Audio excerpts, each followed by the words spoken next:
Bonjour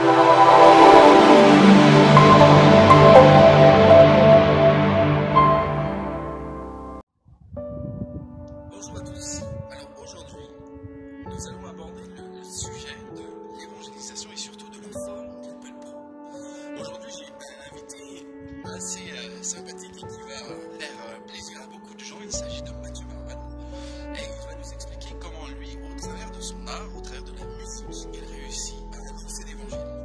C'est parti. Bien, et ça, tu vas pas avec elle. Tu vas la récupérer. Non, mais je la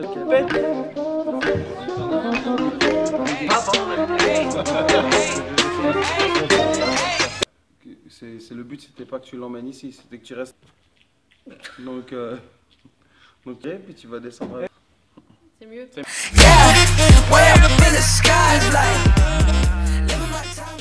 Merci de nous rejoindre sur Jesus ID.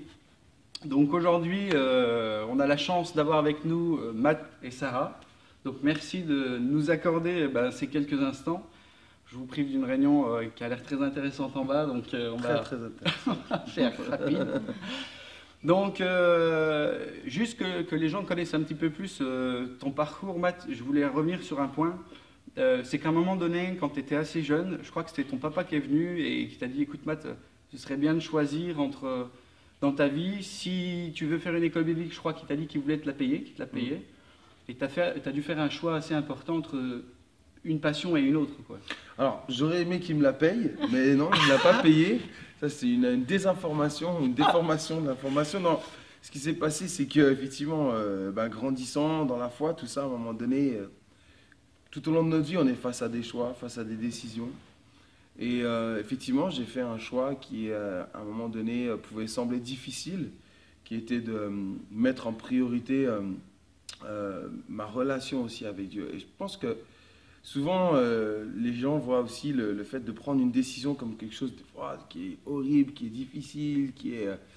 Mais je pense que si on fait une rencontre avec Dieu avant et que Dieu nous parle et que Dieu aussi nous rassure, que Dieu, et on est persuadé que c'est le bon chemin, la décision n'est que en fait le résultat de cette rencontre et de cette conviction qu'il y a dans notre cœur. Et moi, ce choix, c'était pas une torture, mais c'était le fruit d'une conviction que j'avais eue que c'était le meilleur choix pour moi à ce moment-là de faire confiance à Dieu pour ma vie et de le mettre en priorité dans ma vie. Alors ça a laissé d'autres choses en second plan, que ce soit le sport, que ce soit d'autres activités que j'avais, mais particulièrement le sport qui était pour moi ma première passion. Mais j'avais besoin de remettre les choses dans le bon ordre. Et ce choix n'a été que la conséquence d'une conviction que j'avais que c'était pour moi le meilleur choix. Et je trouve que c'est beaucoup plus facile quand on est convaincu que c'est le bon choix de le faire. Et c'est beaucoup plus difficile quand on ne sait pas que c'est le meilleur choix. Et donc, pour moi, ça a déclenché beaucoup de choses. Et je regrette en aucun cas ce choix, ça c'est sûr. Super. Alors l'école biblique, c'est moi qui me suis payé, j'ai travaillé 1 an pour ça, mais je t'en veux pas, hein. Peut-être mon père t'a dit que c'était lui qui l'avait payé, mais en tout cas c'est pas vrai. Et par la suite, vous vous êtes rencontrés, vous avez fondé une famille, Ouais. et cette vie est un petit peu jalonnée de différentes étapes. Je crois que ça a commencé, si je n'ai pas de mauvaises infos cette fois-ci, par JTM. Ouais, voilà. C'est une bonne info. Voilà, merci. Et du coup, est-ce que vous pouvez nous expliquer un petit peu comment... parce que je pense la fidélité que vous avez à écouter Dieu vous amène à vivre des choses de plus en plus fortes et puissantes. Ouais, c'est vrai qu'on a donc parcouru un bout de chemin ensemble. Ça fait 12 ans qu'on est mariés. On a eu 3 enfants, donc de 10 ans à 3 ans. Et tout au long de notre vie, en tout cas, on a toujours mené notre vie de famille, en tout cas avec le service. C'était pas pour nous dissociable et nos enfants ont toujours fait partie aussi de notre aventure de foi et dans beaucoup de domaines. Et c'est en aucun cas, comme disait Matt, une torture. Au contraire, on vit une vie palpitante et on a vraiment qu'une hâte, c'est de vivre la suite. Avec JTM, on a connu de super années aussi dans un renouveau au niveau de la louange et ça tombait dans une saison où la France, à ce moment-là, en avait besoin. Et on a la joie aujourd'hui de voir d'autres groupes qui se sont levés. C'est pour nous vraiment un privilège, tout simplement, d'avoir pu faire partie de l'histoire et aujourd'hui d'en faire partie encore avec Résistance et ce mouvement vraiment de louange et de prière qu'on a à cœur. Et on vit ça ensemble avec nos enfants.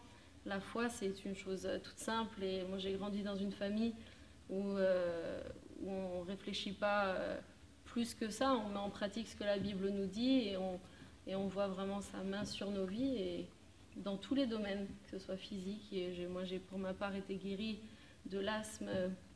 J'ai vu mon frère guéri de sa tumeur au cerveau, etc. Et pour nous, voilà, on vit un évangile et on vit la Bible avec joie parce c'est vraiment une parole vivante. Et c'est pour nous un privilège d'en faire partie. Super. Alors, l'idée de notre mouvement, de Jesus ID, c'est vraiment d'encourager les gens à être libérés dans l'annonce de l'évangile, d'aller gagner des âmes, parce que gagner une âme a un écho éternel. Et un des objectifs de nos vidéos, c'est d'encourager les gens à rentrer dans leur talent. Et je crois qu'il est un petit peu temps d'aborder des sujets qui démystifient en fait l'évangélisation. Gagner des âmes, c'est pas simplement prêcher sur une estrade et aller dans la rue avec un microphone, mais c'est aussi au travers de l'art, au travers de tous les dons, même au niveau de l'organisation. J'ai rencontré dernièrement quelqu'un qui m'a dit qu'elle avait découvert que son don, c'était l'organisation, et au travers de ce don-là, elle gagne des âmes. Vous avez cette sensibilité à l'art. Qu'est-ce que vous pouvez nous dire? Est-ce que vous avez une anecdote où vraiment quelqu'un a été bouleversé au travers de ce que vous faites, au travers de la musique, au travers de l'art? Pas plus tard que dimanche, donc 2 jours, un jeune couple est venu nous voir et ils étaient heureux de nous rencontrer. Et ils nous partageaient qu'il y a quelques mois, en fait, un ami de leur famille, un membre de leur famille, leur a fait écouter une vidéo sur YouTube qu'on avait faite, sur un des titres qu'on avait écrit. Et que cette chanson a vraiment créé en eux quelque chose de surnaturel, en fait, et cela les a conduits à vraiment donner leur vie à Jésus. Et pour nous, ça, c'est exactement la raison pour laquelle on fait ces choses-là. C'est que pour propager l'amour de Dieu, propager la nature de Dieu. Et pour nous, ça, c'est un aboutissement énorme. Et notre plus grande joie, c'est ça. Après, par rapport à l'art en général, quelconque, je dirais, outil qu'on peut utiliser, parce qu'ils sont infinis, les outils qu'on peut utiliser.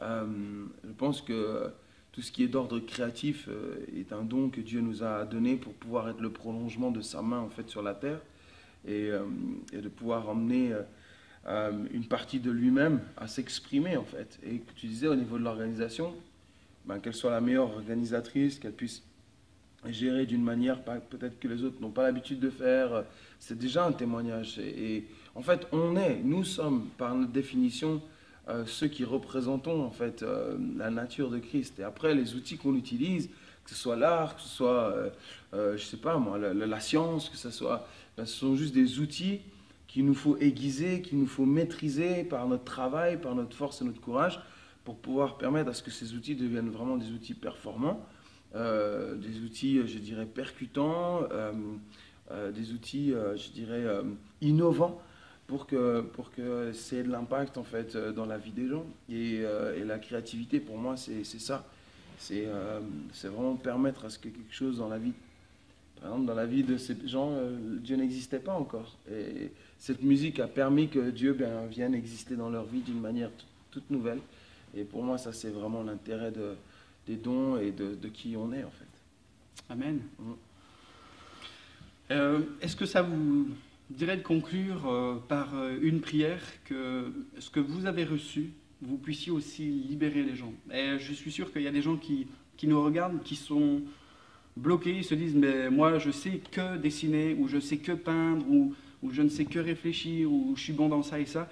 Est-ce que ça vous intéresserait de vraiment libérer ces mensonges en fait qui tiennent les gens captifs, qui tiennent leur potentiel, et juste de les encourager à rentrer pleinement dans ce quoi Dieu leur a donné? Ouais, moi je vais laisser Matt prier, mais je crois vraiment que je suis persuadée qu'en tout cas la plus belle œuvre d'art que Dieu a fait, c'est nous. Et on est des œuvres d'art et on est déjà privilégiés d'être sur cette terre, de respirer. Et je crois que quiconque aujourd'hui a accepté Christ dans sa vie, a Jésus dans son cœur, peu importe s'il n'a pas de talent qui soit palpable, je crois qu'on peut être cette œuvre d'art de simplement par notre façon de fonctionner, notre vie. On peut juste donner envie et donner du goût à la vie de ceux qui en ont plus. Et pour moi, ça, c'est certainement, en tout cas, la façon dont j'exprimerai le plus l'art, entre guillemets, que Dieu m'a donné, sans passer par même la musique ni rien d'autre. C'est simplement de refléter réellement Christ et qui il est. Amen. Et ça, je crois qu'on en est tous largement capables. S'il est en nous, il nous a tout donné et on a la capacité d'être exactement tout ce qu'il a déjà déposé dans nos vies. Donc, Amen. c'est dans ce sens-là qu'on peut prier. Ouais. Tout à fait. Yes, on va prier. Amen. Seigneur mon Dieu, merci pour ces moments où tu nous rappelles combien nous sommes précieux à tes yeux. Et plus que cela, Seigneur, tu nous permets d'être des outils entre tes mains pour que l'immensité de qui tu es, de ton amour, de ta grâce, de ton pardon soit révélée. Et tu nous as choisis pour que le monde puisse le voir. Et ça, c'est tellement un privilège incroyable. Et on veut te remercier pour cela et je veux te remercier pour tous les gens qui regarderont cette vidéo et qui se disent, mais est-ce que moi je peux, est-ce que moi vraiment je peux, est-ce que oui, je prie que tu puisses être convaincu de cela, que tu as reçu un potentiel, et tu as été choisi, mis à part par Dieu et pour Dieu. Tu as été créé par Dieu et tu as été créé pour lui. Et je prie que cette réalité, cette vérité puisse vraiment s'inscrire sur ton cœur et que cela puisse te donner du zèle, de la confiance dans ce que tu as reçu de sa part. Merci mon Dieu parce que tu es un Dieu extraordinaire et tu nous appelles à voir des choses extraordinaires. Amen. Amen. Alors, je vous invite vraiment à saisir ce qui vient d'être dit parce que ce n'est pas pour quelqu'un d'autre, c'est vraiment pour vous. Et que le Seigneur puisse transformer votre vie et que vous puissiez dès demain rentrer dans votre voie, dans son appel. Plus vous le découvrirez dans l'intimité, plus vous serez libérés dans votre potentiel. Soyez bénis, passez du temps avec celui qui nous a créés. Et puis, on se dit à bientôt. Merci. Bientôt. Merci à toi. Merci. Allez